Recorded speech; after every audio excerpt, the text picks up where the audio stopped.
Now, hear me out. This might sound controversial, but gimbals are pretty overrated. Your iPhone or camera can do pretty much 90% of the work if you know how to use these tricks and tips.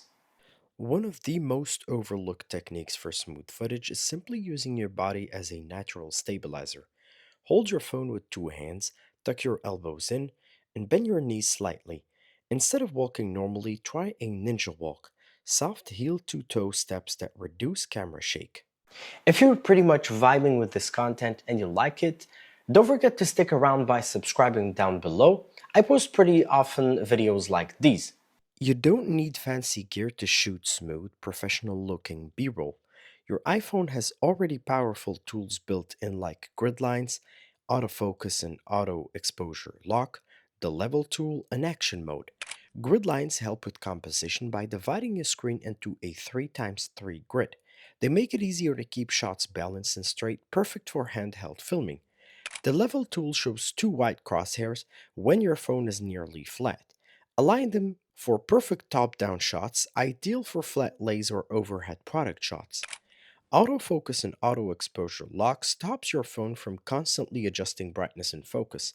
Just tap and hold on your subject until you see AEAF lock. This keeps your shot steady even during slow pans or movement.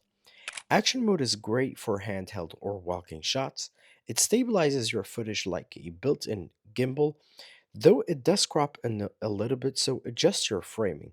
And also, it requires a little bit more light than normal. These features are easy to use, totally free, and can instantly level up your smartphone B-roll. Apps like CapCut, Adobe Premiere Rush, or even DaVinci Resolve, the free version, offer stabilization filters.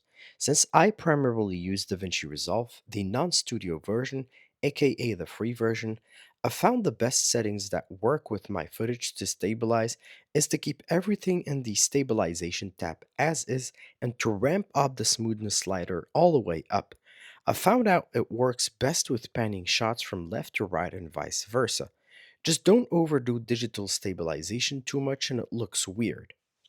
So there you go, smooth B-roll with just your phone. No stress, just easy way to go. Now, I would like to hear from you. What's your favorite phone filming tip or hack? Drop it in the comments down below so we can build up a bank of smart tips for the whole creator community so people can really benefit from this. Now, that was it for me today, and I'll catch y'all in the next video.